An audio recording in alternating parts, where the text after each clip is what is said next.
পুরোনো দিনের সিনেমায় হোক বা গল্প সাহিত্যে আমরা সেই সহৃদয় মাস্টার মশাইদের কথা শুনে থাকি অনেক জায়গা থেকে। এমনই এক মাস্টার মশাইয়ের গল্প শোনাবো আজ আপনাদের। সকাল হলে বাইক নিয়ে বেরিয়ে পড়েন এক কোচিং সেন্টার থেকে অন্য কোচিং সেন্টারে। এটাই রুটিন বিনে পয়সার মাস্টার হংস শুভ্র পালের। এলাকার বাসিন্দারা তাকে এই নামেই চেনেন। গত 10 বছর ধরে কোলাঘাটে 13টি ফ্রি কোচিং সেন্টার চালাচ্ছেন তিনি। টাকার অভাবে যে ছাত্রছাত্রীরা ইংরেজি পড়তে পারে না তাদের সাহায্য করতেই এই ফ্রি কোচিং শুরু করেছিলেন বলে জানিয়েছেন তিনি। এমনকি পড়াশোনার পাশাপাশি দুস্থ ছাত্রছাত্রীদের নিজের টাকায় বই খাতাও কিনে দেন তিনি।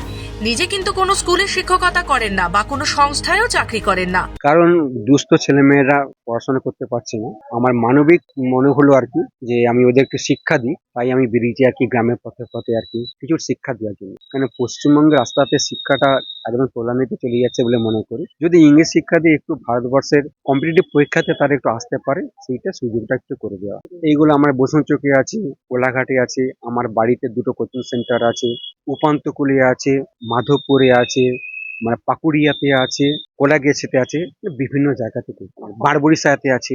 অল্প দিনের মধ্যেই ইংরেজির শিক্ষক হিসেবে কোলাঘাটে বেশ নাম করে ফেলেন তিনি। যে ছাত্ররা তার কাছে পড়তো তাদের অনেকে ফি দিতে পারতো না। তারপরেই তিনি সিদ্ধান্ত নেন ফ্রি কোচিং খোলার। বছর 10 আগে কোলাঘাটের বৈষ্ণবচক, বারবরিশা, কলাগাছিয়া সহ একাধিক জায়গায় মোট 13টি বিনে পয়সার কোচিং সেন্টার শুরু করেন হংস শুভ্রবাবু। প্রতিটি কোচিং সেন্টারে সপ্তাহে 2 দিন করে ইংরেজি পড়ান তিনি।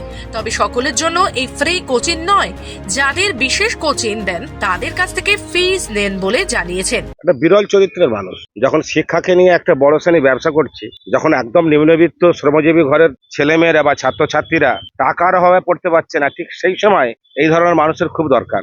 আমি তো ওনাকে বলি শিক্ষার ফেরিওয়ালা।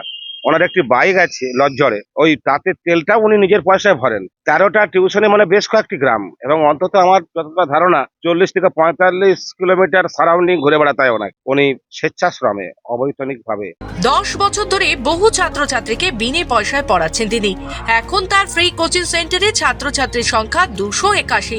শুধু বিনে পয়সায় পড়ানো নয়, বিভিন্ন এলাকায় বিনে পয়সায় অক্সিজেন সিলিন্ডার, শবদেহ বহনে স্ট্রেচার দেওয়া, মনীষীদের স্ট্যাচু বসানো, রক্তদান শিবিরের আয়োজন করার মতো মহৎ কাজ তিনি করে থাকেন।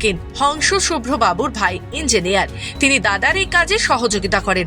একমাত্র মেয়ে একটি বেসরকারি সংস্থায় চাকরি করেন।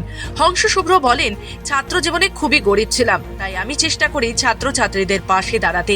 অনেক দুস্থ ছাত্রছাত্রী এখান থেকে পড়ে জীবনে প্রতিষ্ঠিত হয়েছে। পূর্ব মেদিনীপুর থেকে রাজীব নন্দের রিপোর্ট, খবর বাংলা।